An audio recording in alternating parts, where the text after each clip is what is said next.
welcome. This is your boy, the host with the most, but humble. And I do mean humble. The Nostradamus, aka Derek, and I'm here, of course, on a Tuesday to give you the hungry, happy, healthy people here at Wrestle Crab. Of course, the podcast. Hey, how you doing? You know, if you're watching it today, you're watching it tomorrow, you're watching it next week. I truly do thank you from the bottom of my heart to the depths of my loins. I truly do thank you. Without you guys, it truly wouldn't be me. I'm humbled each and every single time I'm allowed to do this. Thank you so much. Thank you so much. Thank you. So I do apologize for yesterday. There wasn't really a lot of stuff that was going on in the news, so I really just didn't have anything to talk about other than, I was going to just do a rant on, the red pill people. But, this is not a type of channel. This is a wrestling channel. So I didn't crap on, those people over there in the red pill group this go around. I really want to, trust me, I really want to, but I'm not, because this is a wrestling wrestling atmosphere or whatnot. Shout out to Alba and Preach. I love y'all so much. I will say that. Shout out to Alba and Preach. If you have not subscribed to their channels, go and subscribe to their channel.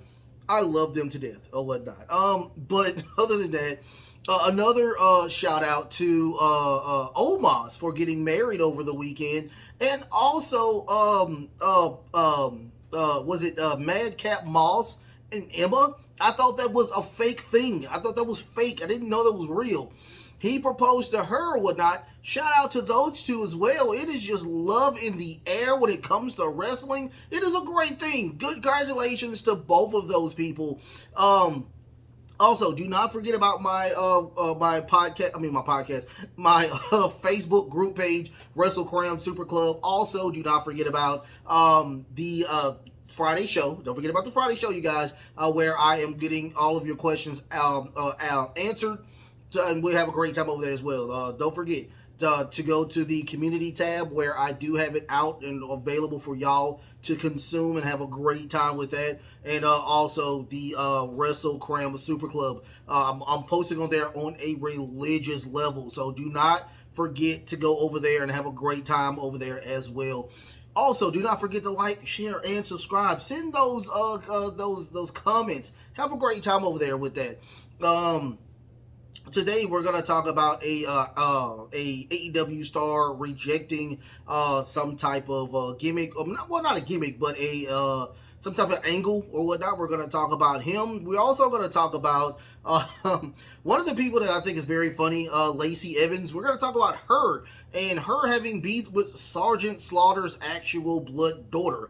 We're going to talk about that as well. We're also going to talk about Monday Night Raw. And I'm going to go a little deeper into the WWE Undisputed Universal Heavyweight Champion. We're going to talk about that belt, not the Tribal Chief himself, but the belt itself, okay? So I'm going to go a little deeper into that. Don't forget to like, share, and subscribe, guys. Like, share, and subscribe. Don't forget about that, okay? So let's get into it. This is from WrestleTalk.com. This is the absence of a AEW star rejects a actual angle or whatever they were supposed to do. We'll talk about that right now. With the AEW Collision set to launch on June 17th, the AEW roster is set to undergo a brand split. Recently, several absent AEW stars who set to feature on Collision made their return on AEW television on May 10th episode of AEW Dynamite. Namely, it is, of course, Miro and Thunder Rosa. One other name who was heavily advertised on Collision is Andraudi El Idolo, who, I finally said that, El Idolo. Wow, I usually don't say that right. Who has been out of action with injury since last fall. In an update from Fightful Select, Andrade was present was present at a May 10th Dynamite taping alongside Miro and Rosa. The report notes that Andrade was originally set to appear in a small segment to those, of course, that was Miro and Thunder Rosa were. He would walk into Tony Khan's office and tease an appearance for Collision. However, Fightful notes that there were told Andrade didn't want to do that segment with no reason given to why. Andrade was also present on the May 17th Dynamite taping where he filmed a backstage segment for social media with him expected to complete on the Collision brand. As far as the physical health, Andrade is said to be nearing a in-ring return, with him having been working out in the ring ahead of May 10th episode of Dynamite. But those close to him say that he has insisted that he wasn't physically ready yet. Andrade has now been confirmed for the upcoming show in Mexico, as well as in talks for the event in Puerto Rico in June. Thought it isn't known if he was planning to wrestle on the Puerto Rico show or simply make an appearance. CM Punk will return on the first episode of Collision. He was officially confirmed by Tony Khan on last week's Dynamite show. Wow, that is a handful of stuff, a lot of stuff to inhale and digest. I will say this. Remember, if you know me, the number one thing that I want wrestlers to have is their health. I don't care how it is their health. Now, health consists of physically and mentally. So if you are still not feeling it or whatnot, that's my thing. If you're still not feeling it and you feel that you're not ready to compete, I completely understand that as well. I understand that. It is what it is. It's just the truth. And that's just a fact of the matter. Number two, then get your money. But number one, always focus on trying to get your physical and your mental health always.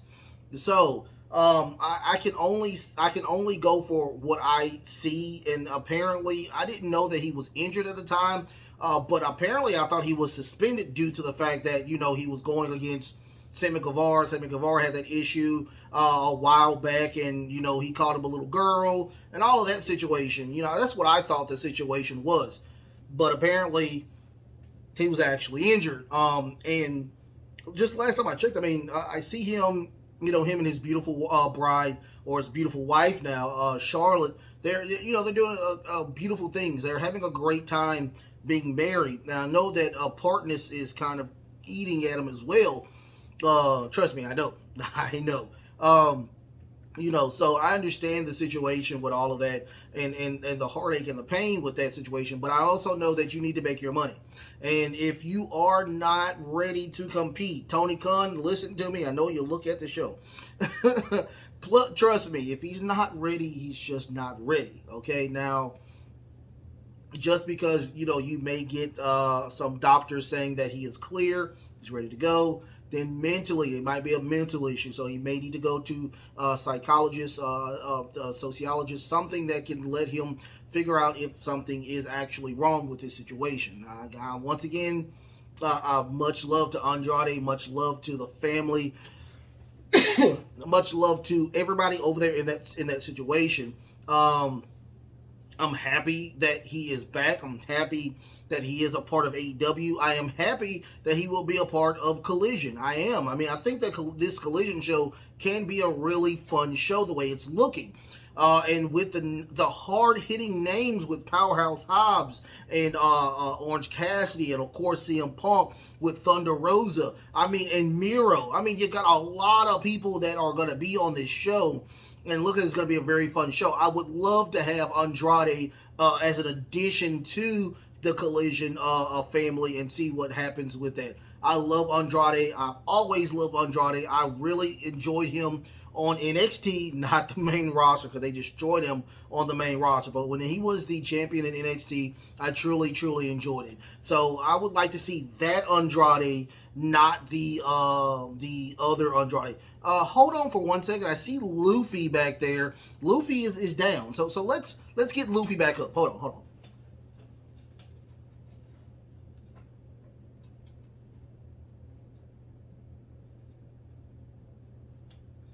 Okay, everybody good. Okay, I just saw that. Luffy's on the ground. I was like, what's going on with Luffy? Oh my god.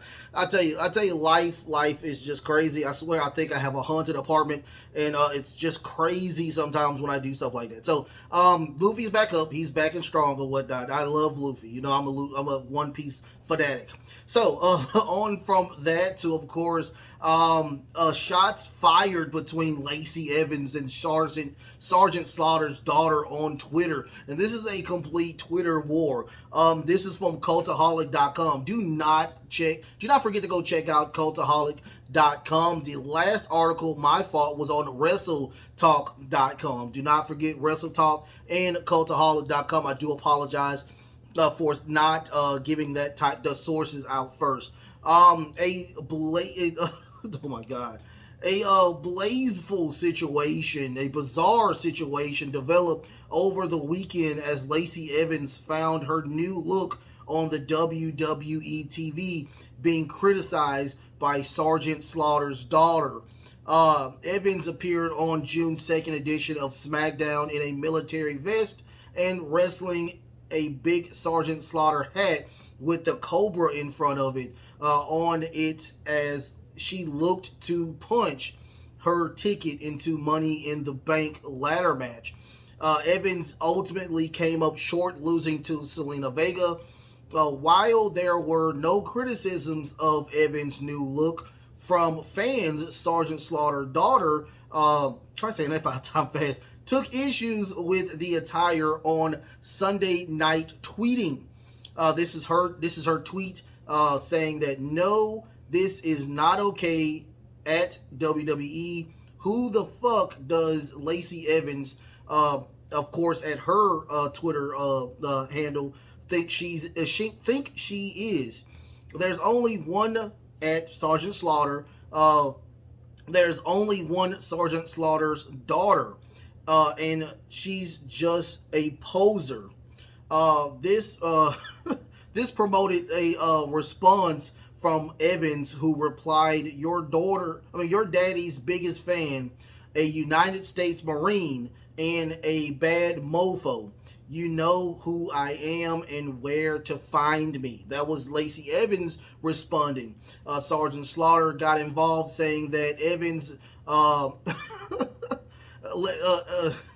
my god, it's just crazy. So Sergeant Slaughter got involved, saying Evans applaud her daughter, which he knows because he trained her.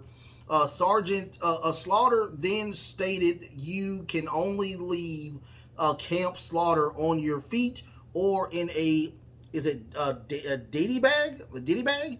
I don't know what that is." Okay. Evans then responded to the WWE Hall of Famer, writing, "Between your hips and her ability to change of anyone in your bloodline to put me in a bag is zero. When you've birthed someone who can carry your legacy or take me out, call me. Until then, salute me like a real Marine. Hoo-ha." Hoorah. Sergeant Slaughter's daughter then wrote back, "You've got my respect for serving our country. I'm talking about the gimmick, the Cobra clutch, and now your hat. You look ridiculous. Hashtag stolen gimmick." Evans decided to leave the argument, instead taking time to break in a horse. Evans served the United States Marine Corps for 5 years before transitioning to professional wrestling. Sergeant Slaughter, and this is funny. This is the funniest thing about it. Sergeant Slaughter never served in the United States Marines. So I thought that was funny. I thought that was hilarious. And now I have a newfound respect for freaking Lacey Evans. I mean, this is so awesome. When I get done here, I'm going to go to Lacey Evans' page and I'm going to follow her like the freaking piece of crap that I am. Because I used to hate Lacey Evans. I hated that song. I hated everything about Lacey Evans, especially that stupid vignette. The 6-week vignette we had about her being, all of this stuff, which is based on a true story. But, it was just something that I didn't want to see. A lot of people didn't want to see. It was very cringy. And when she came back, she just didn't do what she was supposed to do.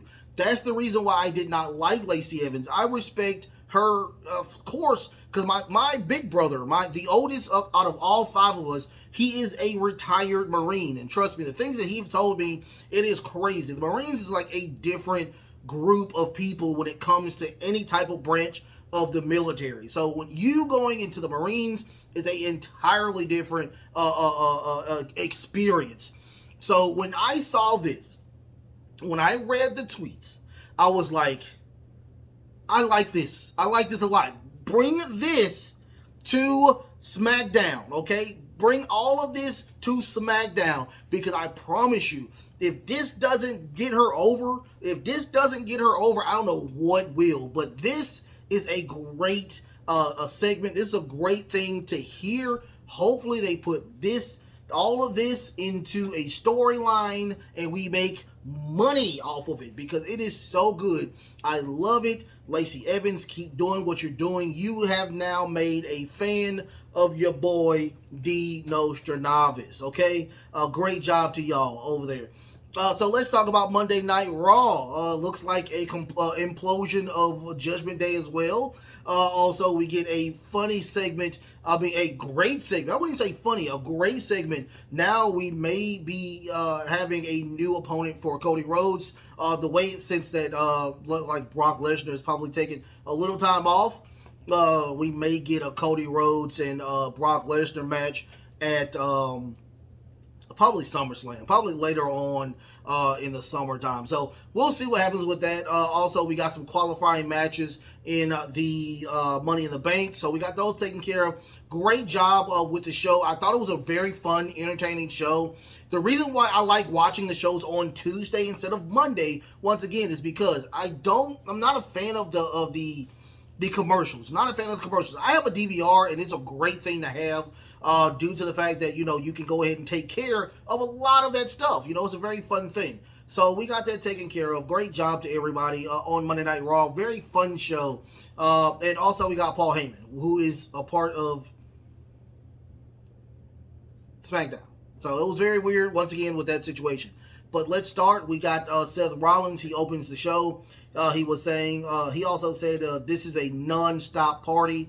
And he was thinking to himself, my apologies. He was thinking to himself, when was the last time we had a heavyweight championship main event on Raw? And he says nearly 2 years we've had a World Heavyweight Championship match on Raw. So what he did was he put a open challenge out on Twitter, and Damian Priest was the first one to go for it. So tonight we will have Damian Priest versus Seth freaking Rollins. Out comes Damian Priest and Finn Balor. Seth says, "Where is Damian? Where is Dominic? And where is Rhea Ripley?" Usually, they're going to attack me from behind. I mean, what are they there underneath the ring? What are they? They're somewhere out making out. I'm like, you shouldn't have said that, because remember that Rhea Ripley is now dating Buddy Matthews over there in AEW. So you gotta stop saying that. But Damian Priest says, I am the only person you need to worry about. Do not worry about anybody else.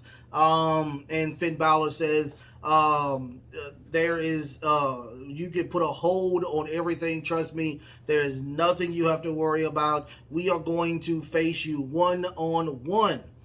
Damian Priest says that you are a deserving champion. You've wrestled a lot of people and defeated most of the people that you have faced. But he does say there's one thing, there's one catch to that. I have done the exact same thing. So he was like, this is going to be a match where I promise you I'm going to come out as the champion. So we get a where Seth says, put your money where your mouth is. He says, if you truly believe that, if you truly believe that you could win against me, then make sure that everybody that is a part of Judgment Day is in the back. It is a one-on-one fair match.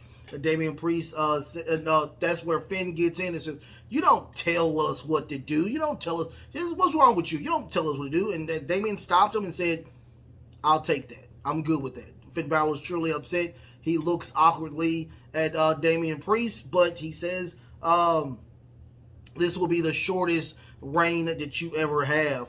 And Seth looks and says, well, it still won't be the shortest reign that Finn Balor ever had. And he throws the mic and walks away. Yeah, he's the one that injured Finn Balor in that very first inaugural Universal Championship match where Finn Balor did beat Seth Rollins, but he put a buckle bomb on him and dislocated his shoulder, having him out for almost a year. So he only had it for 24 hours. So that was a sucky situation with that situation. After that, we get a Sonya Deville and Becky Lynch. This was a qualifying Money in the Bank match. Very, very fun match. I would say that. A crazy, but we did get Trish Stratus and Zoe Starks. They come out to watch on the top of the ramp. We get a superplex by Sonya Deville. And when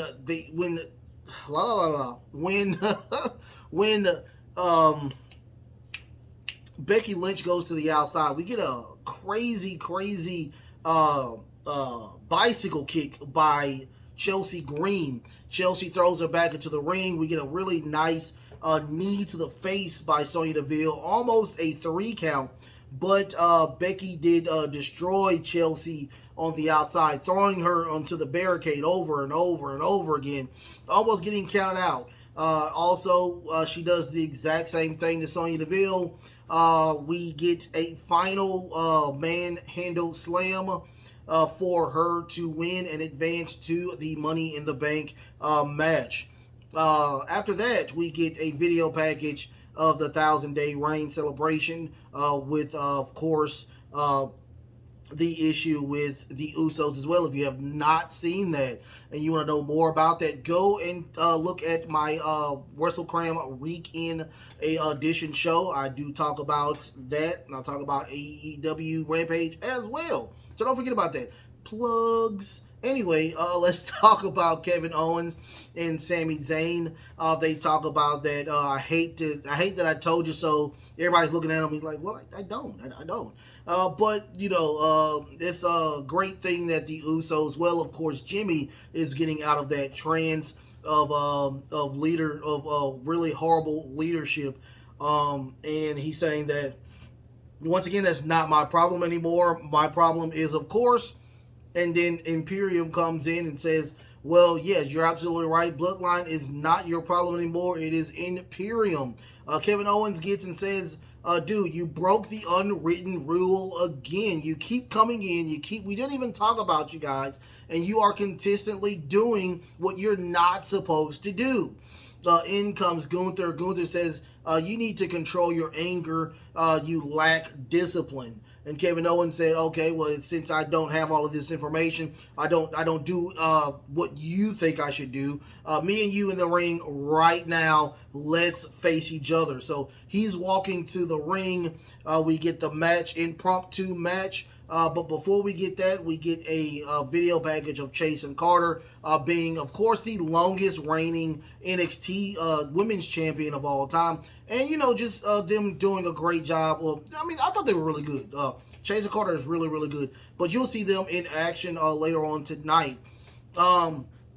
But we do get the Kevin Owens and Gunther match, another banger. Probably the second best match of the night. I would say all of the matches were good. Out of the 3 hours, I was actually entertained out of all of it. It was really actually a pretty decent 3 hour show. But we didn't get a good ending with this show. I mean, with this match. Imperial does get involved. Sami Zayn attacks Giovanni. We get a stunner by onto Ludwig Kaiser, giving Gunther the opportunity to do a roll up to win the match. It was a very lackluster finish. Great start, but just a lackluster ending. After that, we get a Matt Riddle backstage interview. He's just saying that he is sick and tired of Imperium cheating to win. After that, Ludwig Kaiser comes in and says, just touched him. And he's like, dude, if you touch me again, we're going to have a problem. So he touched him again. He threw him over like a whole bunch of cases. He puts a ankle lock onto Giovanni. And after that, that was the end of that. So apparently we may just get a Gunther and, the way it looks, we may get a Gunther and Matt Riddle match probably at either Money in the Bank or at SummerSlam. Another backstage interview with Shayna Baszler and Ronda Rousey. They're just saying that 10 years before we were in the Octagon, we were still contemplating on being in WWE, taking care of championships, and this was one of the championships that they wanted to get. They are going to bring legitimacy back to the titles. In comes Chance and Carter. They want to, this is their very first match. They would love to challenge the women who have the titles, which is Shayna Baszler and Ronda Rousey. She says, when did we land into Munchkin Land? So she says, this is respectfully, is this respect or are they very, very stupid? She said you're going to be baptized by fire. After that, we get the match itself. Oh, this was a good match. This was actually the second best match because we got an actual legitimate win. We get they delivered the after party, which is their finisher, onto Ronda Rousey, almost winning. Shayna Baszler was a second off, they would have lost. We get but at the end we get the Kanakuna clutch by Shayna Baszler onto Carter, having her tap out. But once again, it was a very fun match. I will tell anybody to just fast forward if you want to fast forward those commercials and have a great time watching Raw. It was a very fun Raw. After that, we get a Ricochet and Bronson Reed backstage, where Bronson Reed is upset, saying that you are a very lucky man, that you have successfully won your Money in the Bank qualifier. Like, dude, I'm lucky I faced The Miz, who is a 2-time Grand Slam champion. He said, it's not my fault that I won and you lost. And Shinsuke Nakamura enters the scene saying that, hey, you did lose. It is what it is. He's like, dude, I was off. I was off that day. We will face each other yet again. After that, Ricochet says that I enjoy delivering L's, and today you're going to get an L by me, Shinsuke Nakamura. After this, I knew what was going to happen at the end of this match. So we get a Ricochet versus Shinsuke Nakamura match. It was a very fun match, another fun match. But once again, we get a ending where Bronson Reed comes in, attacking both of them. We get that crazy splash onto Ricochet. The crowd is screaming, one more time. And he was about to do it on Shinsuke Nakamura, but that did not happen. He did not cater to the crowd. We get boos, and he goes to the back. I love Bronson Reed times 12. I think he's a really creative character. I love him. I don't want him to go back to the authors of pain thing. Let him just be Bronson Reed. Great, great character.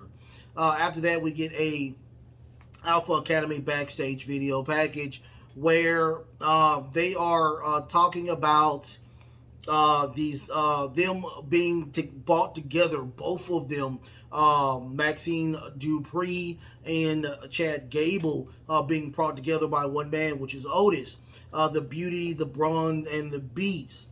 Alpha Academy ordered in order for them to defeat, of course, the group known as the Viking Raiders or the Jobber Raiders.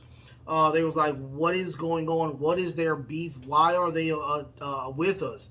Otis, so Chad says that I put this mission onto Otis. He's been reading a lot on what's going on, and what do you have for us? He's like, we can defeat them by tons of deodorant. I was like, okay. But also he says that, it may be that we may need to knock out Valhalla first. That will be your group. That'll be your thing to do, Maxine. She's like, well, you can't do it in that. She's like, oh, well, I got something in the locker room. So we'll see what happens with that. We will see Maxine, hopefully, her in-ring debut. Great job, Maxine. Just a beautiful young lady. Her birthday just passed, I think. Birthday just passed. Beautiful, beautiful, beautiful. After that, we get the Miz TV. The guest is Cody Rhodes. And Miz says, you look dashing tonight. Going back to the dashing Cody Rhodes. He says that you have challenged Brock Lesnar again. You have given him your schedule. That sounds pretty stupid. Cody says that, well, apparently I have really big balls, lack thereof, with the Miz. We get the tiny ball chant.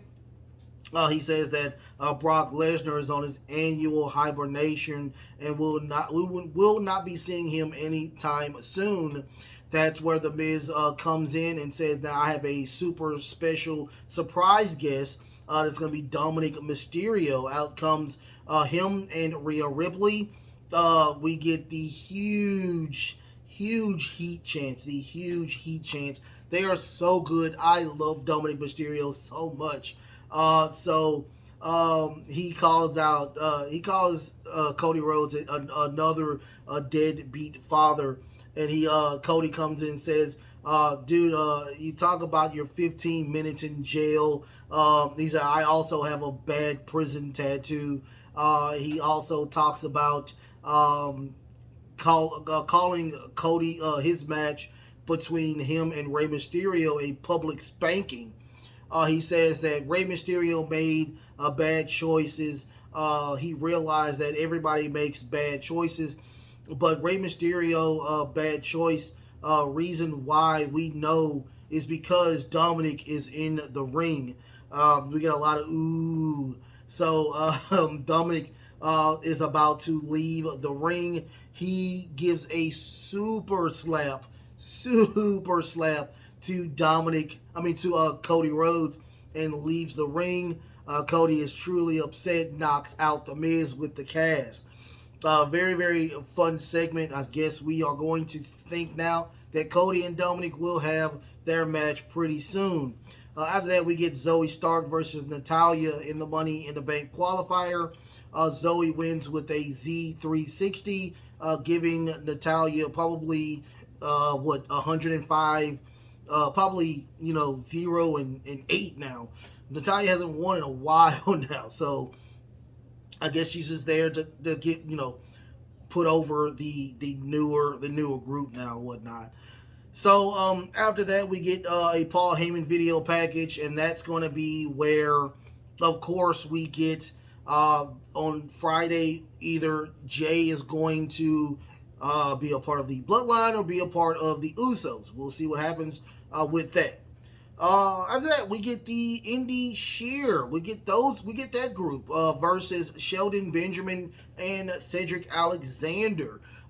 Very quick match. Wasn't even a quick match. They destroyed them before the match even started. That was the end of that. After that, we get the main event, which was Seth freaking Rollins versus Damian Priest. It was a very fun match. Match of the night, you guys. I can't go over and over with this match, but we do get a buckle bomb by Seth Rollins onto Damian Priest, giving him an homage to that happened at SummerSlam. We get a suicide dive by Damian Priest, throwing him over the commentator's desk. We get another crazy, crazy Super Hurricanrana by Damian Priest. Hold on for 1 second because this thing is about to go off. Hold on. Oh, let's see.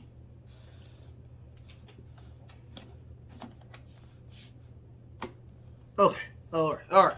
So we get a crazy Hurricanrana by Damian Priest. A beautiful, beautiful Super Hurricanrana by Damian Priest. We get what else do we get? Oh, we get a crazy. Well, remember they were saying these is going to be just one-on-one, but we didn't get that because we get Chris Devon. He comes out of nowhere to try to attack Seth Rollins. We get a super kick by him, giving the opportunity for Damian Priest to do the South of Heaven, but he's still really injured, so he doesn't instantly pin him. If he would have won that match, but we did not.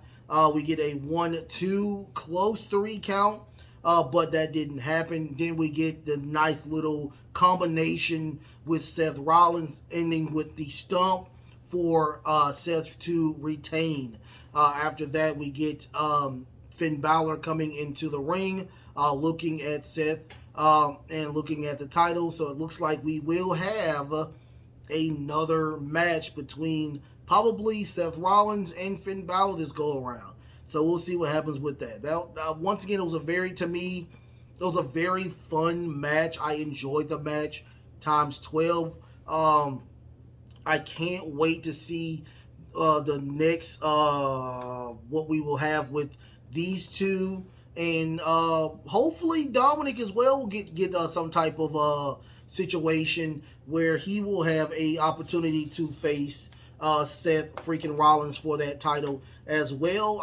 Once again I enjoyed the Bronson Reed attacking both Ricochet and Shinsuke Nakamura. I am still lost on why Paul Heyman was drafted to SmackDown and why is he on Raw. I could still lost behind that. I'm still completely lost behind that. I want to see more about the Imperium situation with the entire Imperium versus the tag team champions, which is Sami Zayn and Kevin Owens, and with Matt Riddle. It looks like Matt Riddle is truly trying to put his bid in to be the next number one contender for that title. We will see what happens with that. It looks like we are getting a pretty decent group of people in the Money in the Bank. Right now, we do have LA Knight, Shinsuke Nakamura, and Ricochet. Those three are on the men's side as of right now. The women's side will consist of Selena Vega. Is it Selena Vega, Becky Lynch, and Zoe Starks? Those three will be right now the only qualifiers as of right now. Like I said, this will be very interesting. I can't wait to see what happens with this group of participators in the Money in the Bank. But let's go from here and let's go to the title itself. First and foremost, once again, I did talk about it a little bit on the Axe Wrestle Cram. Once again, I think that it looks okay. It looks like a beehive to me. I would have done something different with the black strap. I don't know what color it would have been, but it would not have been black. I would have probably had, I don't know, like a dark brown or something that's different. I would have done with the strap itself. But I say this and I say this again, it's the exact same title to me. No disrespect, it's just the same title. Now this is the thing that kills me about the situation. You have a second title, you have a world title now. So, is it truly a undisputed, unified title now? The black title, last time I thought, was the WWE World title. That's what I thought. I may be wrong, but apparently the world title, the lineage of that is going back from, I'm guessing, when I thought that they merged them together. That's what I thought, but apparently I was wrong. So but it's supposed to be from that going back to the WCW era, and the big gold. So he's technically not a unified champion. That's what it seems like. Everybody keeps saying that he's unified. No, because you have a world champion. So the lineage of now this title that he has now, what is it? Like that's my question now. What is the lineage of this title? Now, of course, you can name all of the Universal Champions. I can name them right now. You start with Finn Balor, who lost his title because of injury. That went from him to Kevin Owens. Kevin Owens to, I think it was Kevin Owens to Goldberg. I think it was Goldberg to Brock. I think it was. I think I may be wrong. Yeah, I think it was. And then I think he lost it to. I think he lost it to Braun Strowman. Braun Strowman to Roman Reigns. And Roman Reigns had it for the last 2 years. I'm guessing 2-3 years, give or take. So you can go back to that lineage, but once again, the WWE title. Now, is that the title that consists of where now they broke it up to where it is going back to the WWF? Is it that one that's going to the Winged Eagle back in the day with San Martino's, and all of those people had that title? So this is where that's going, and I'm guessing the world title is going from that to when they brought it to, I think it was 2008. I think I may be wrong, but it's the 2008 and going back into the WCW era. But if that's the case, then it's, once again, it's not a universal title. I mean, it's not a unified title because he doesn't have all of the world titles anymore. So he can't be that. I'm not saying anything wrong with the situation, but just think about it. Just think about it. It says that on the title itself. I would have, honestly, I would have probably made an entirely different belt. Just made an entirely different belt. You could have named it you could have named it the Undisputed Belt, like they did back in the day when Brock Lesnar had it and Chris Jericho had it. You could have named it the Undisputed Belt. I'd have been okay with that. But it still says unified, and you can't unify something that you don't have all of. So that's the weird part about the situation. The Undisputed Belt, I'm okay with. That's what they should have named the title, the Undisputed Belt. Now, let's go back to this toy-looking belt that we got. It is the exact same title. Why do you give Seth freaking Rollins a beautiful world title, but yet you don't give Roman Reigns, who has been your champion for over 1,000 days now, a brand new title? I don't know if they were just rushing it. I don't know if it was just an issue with them trying to build a brand new title. But this is, to me, completely disrespectful. I've always said that this title looks like a toy, Mattel type of title. I don't know who in their right mind would put this on themselves and make them a champion. I myself, I would not have went back to the Winged Eagle belt, even though that is my favorite title. I wouldn't have went back to it. It's time to move forward. That title has been in over 10 years now. This title's been here for like 10 years now. So it is time for a new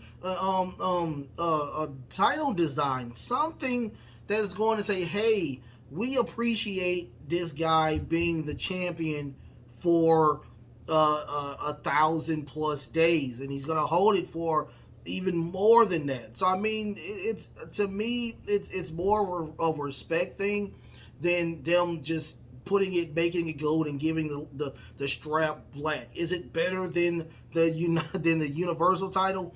Yes, by a long shot. Is it better than the WWE title?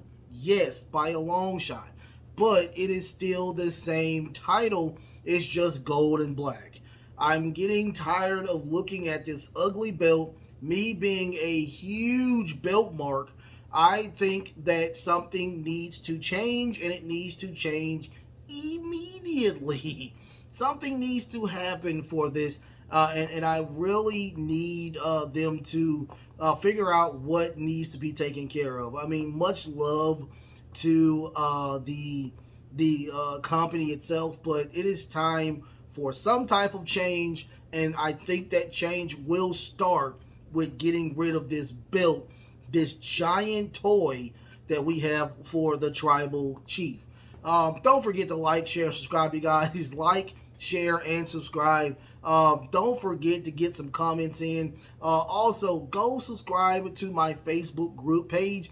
It is Wrestle Cram Super Club. Wrestle Cram Super Club. Don't forget to go hang out over there. Also, I do have the thread up for you guys to go and have a great time with that as well. I do not mind you guys having a great time over there, enjoying the fruits of your labor and doing what you got to do. I love y'all so much. I love y'all so much. Do not forget, what do you think about, oh, well, of course, we're going to congratulate Omos and his new bride, and also Madcap Moss and Emma on their future nuptials. Also, what do you think about the craziness when it comes to Lacey Evans and Sergeant Slaughter's daughter? That looks very interesting. What do you think about Andrade El Idolo? What do you think about that? Do you think he will show his face on the very first episode of Collision, or on Collision altogether? What do you think is going to happen?